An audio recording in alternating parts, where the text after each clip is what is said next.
Halo, saya Evan, analis cuan community. Kali ini kita akan bahas tentang laporan keuangan. Bagi kalian yang belum tahu atau bingung gimana caranya baca laporan keuangan, ini adalah video pendek, cara-cara singkat atau gampangnya baca laporan keuangan.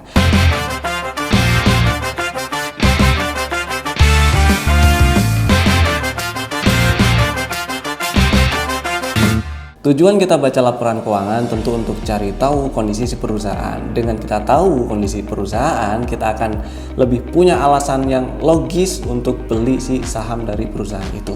Kalian cuma butuh lihat 3 bagian penting dari laporan keuangan ini untuk cari tahu kondisi si perusahaan itu bagus atau enggak. Buat kalian yang belum tahu cara lihat atau download laporan keuangannya itu di mana, kalian bisa masuk ke website idx.co.id. Kemudian di situ kalian masuk ke bagian perusahaan tercatat dan klik bagian laporan keuangan dan tahunan. Di sini kalian tinggal pilih, kalau misalnya mau cari laporan keuangan tahun 2024 kemarin yang triwulan ketiga, tinggal klik 2024 triwulan ketiga, terus klik company yang mau dicari, misal SMA, diklik, nanti akan klik terapkan, nanti akan muncul di sini. Tinggal di-download. Yang di-download adalah SPD SMA 30 September 2024. Ini semuanya tinggal di-download aja satu-satu. Kalian tinggal download file laporan keuangannya di sini, kemudian setelah download, buka. Hal pertama yang saya lihat adalah laporan laba rugi. Bagian pertama, buat yang kalian belum pernah atau masih bingung baca laporan keuangan, di atas di bagian laba ruginya ini ada tulisan PT Suracitra Media dan seterusnya, laporan laba rugi dan penghasilan komprehensif lain dan seterusnya. Kemudian perhatikan juga dalam kurung ini disajikan dalam ribuan rupiah. Berarti kalau di sini ada angka jutaan, berarti masih ditambahin 03 lagi di belakangnya. Kita akan scroll ke bawah dan saya akan lihat laba periode berjalan. Ini ada bagian tahun 2024 dan tahun 2023. Dan di bagian tahun 2024 di laba periode berjalan sejumlah 437 miliaran ya. Di tahun 2023 sejumlah 102 miliar. Jadi ada kenaikan, dan ketika di kolom yang 2024 ada naik, berarti si perusahaan ini ada untung, dan untungnya lumayan banyak kalau kayak gini ya. Kemudian kedua, kita akan lihat bagian neraca. Jadi ini agak loncat-loncat memang, di tengah dulu baru ke atas. Bagian neraca itu ada di bagian pertama, biasanya ada di bagian pertama dari si laporan keuangan. Di bagian neraca itu mencatat semua aset dan liabilitas atau utang dari si perusahaan.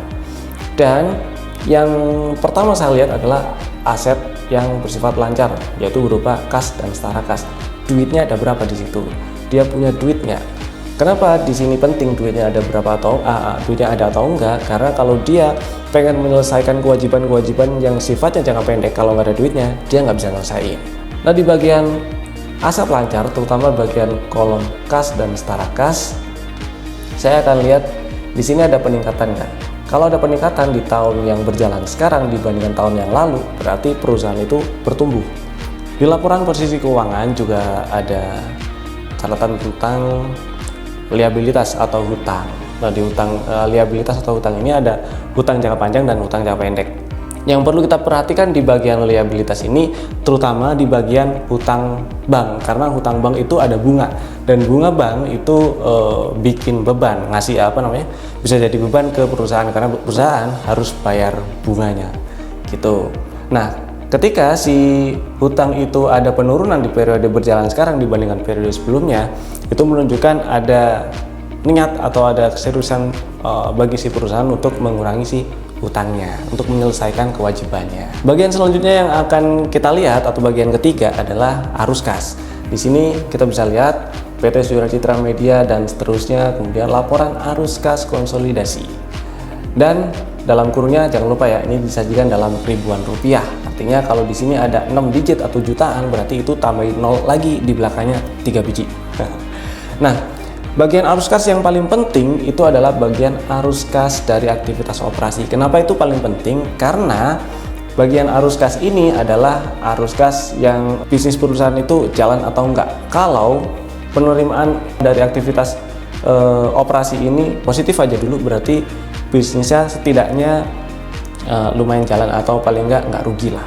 Tapi lebih bagus lagi jika kas yang diperoleh dari aktivitas operasional ini lebih gede dari sebelumnya. Kebetulan di sini di contoh ini, kas yang diperoleh dari aktivitas operasi yang tahun berjalan sekarang 2024 lebih kecil dari tahun sebelumnya.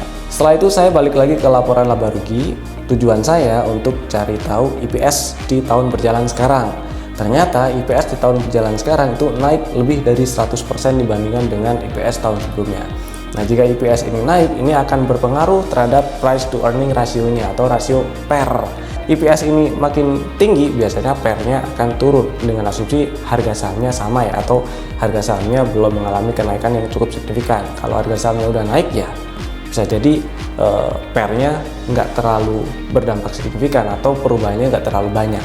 Jadi tipsnya, cari saham yang murah dan nggak murahan. Murah, kalian bisa dengan mudah cek rasio marketnya, price to book value, dan price to earning rasionya. Nggak murahan, kalian memang harus cek laporan keuangannya langsung, beneran kinerja emitennya bagus atau enggak. Dan kalau bisa yang juga bagi dividen ya. Dan kalau kalian mau dijelasin lebih lanjut tentang rasio keuangan dan rasio market, tulis di kolom komen di bawah.